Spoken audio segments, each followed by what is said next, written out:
Welcome to my blog. तर आजचा blog आपला पूर्ण शेतातला असणार आहे. शेतात केलेली मज्जा याविषयी. तर आजचा ब्लॉग शेवटपर्यंत नक्की बघा. माझं नाव आहे प्रिया आणि मी परत एकदा स्वागत करते माझ्या छोट्याशा व्हिडिओमध्ये. चला तर आम्ही आज जात होतो शेतामध्ये. हे आहेत माझ्या सासूबाई आणि आहेत आम्ही दोघीजणी इथं माहिती की शेतात गेल्या पहिल्यांदा तर भूक लागली होती, त्यामुळे जेवायला सगळं घेतलं.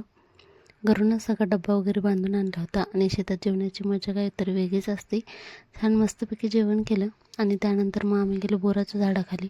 तर एवढी सगळी बोरं तिथं पडली होती आणि तेच वेचण्यासाठी मी पुढं आले आणि मस्तपैकी सगळे बोरं वगैरे वेचून घेतले.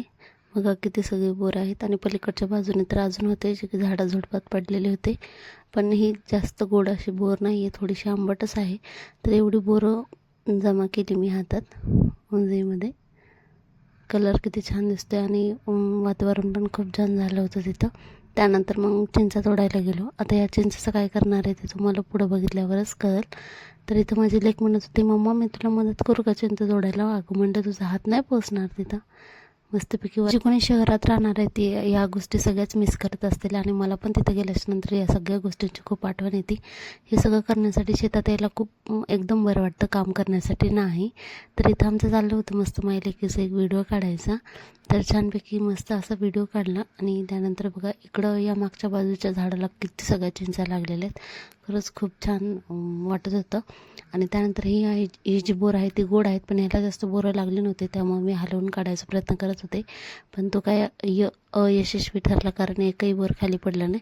तर इथं मला ही चिंच तोडून देत होती, पण ती काय तिला तुटतच नव्हती आणि शेवटी ती पडलीच. बघा ज्यावेळेस आपण असा व्हिडिओ बघत असतो बघा, मस्त चिंचा वगैरे आणि बोरं त्यावर असं फोडायचं आणि मीठ वगैरे टाकायचं, तर कसं तोंडाला पाणी सुटताना तसाच व्हिडिओ मी काढत होते. तर हा ब्लॉग म्हणजे मला असा मिनी ब्लॉग असा टाईपच बनवायचा होता, पण एवढे सगळे हे झाले की मला हा मोठाच ब्लॉग बनवावा लागला. आणि त्या दिवशी आम्ही खूप शेतात मस्त केलं. म्हटलं चला जाऊ द्या, मिनी ब्लॉग तर बनवूयाच पण मोठा व्हिडिओसुद्धा बनवूया. आणि अशाच ही जी चिंच आहे ना ती पहाडाची चिंच होती आणि त्याला मीठ लावून खायला इतकी मज्जा आली ना. खरंच तुम्ही माझ्या एक्सप्रेशनवरून बघू शकता.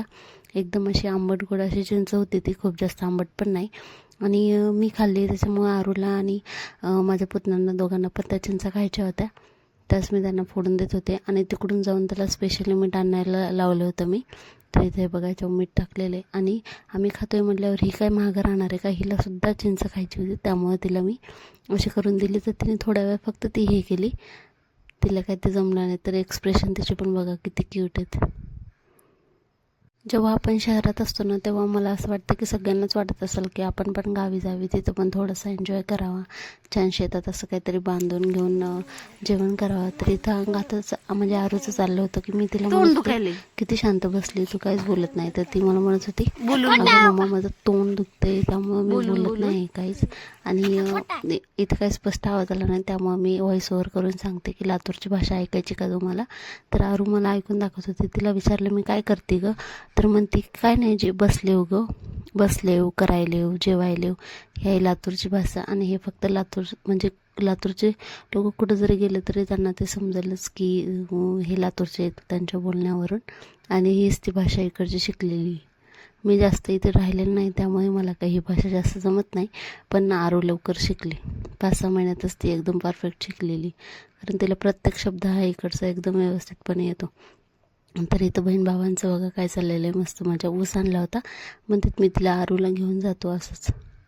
तर बघा ती कशी पडता पडता वाचली आणि त्यानंतर त्यांनी सावरलं तिला. तर थोडा वेळ पुढं चालली आणि पुन्हा उतरली ती खाली. आणि इथंसुद्धा गाथाचं असं चाललं होतं की तिला इथंसुद्धा रांगायचं होतं, पण म्हटलं चला काळ्या मातीची ओळखसुद्धा झाली पाहिजे तिला, त्यामुळं थोडा वेळ सोडलं होतं खाली. आणि हा झोका अंदाजसुद्धा बांधू शकणार नाहीत की हा झोका नारळाच्या ह्याला बांधलेला आहे, जो की सारखा हालत होता आणि एवढा. तिला झोपवून मला ऊस खायचा होता आणि त्यासाठीच मी तिला इथं झोपत होते, पण ती काही झोपायला तयार नव्हती. शेवटी तिला घेऊनच मी ऊस खाल्ला.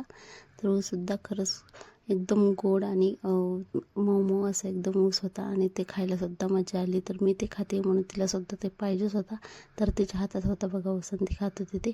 तर हे झाड कशाचं आहे तुम्ही मला नक्की कमेंट करून सांगा. आणि ही येताना अंडी वगैरे घेतली होती, तर दादाने घेतलं होतं तिला वापस येताना आम्ही घरी. तर त्याच्याकडे सुद्धा ती मस्त बसली होती, थांबा मी घेतो आंटी असं म्हणून त्याने घेतलं. घरी आल्याच्यानंतर जेवण वगैरे केले आणि ही शेकोटी वगैरे केली होती आम्ही. तर आजचा व्हिडिओ तुम्हाला कसा वाटला नक्की सांगा. भेटू आपण पुढच्या काही इंटरेस्टिंग व्हिडिओसोबत. तोपर्यंत तुम्ही चॅनलला सबस्क्राईब करून घ्या आणि हा आहे रात्रीचा धिंगाणा गाथाचा.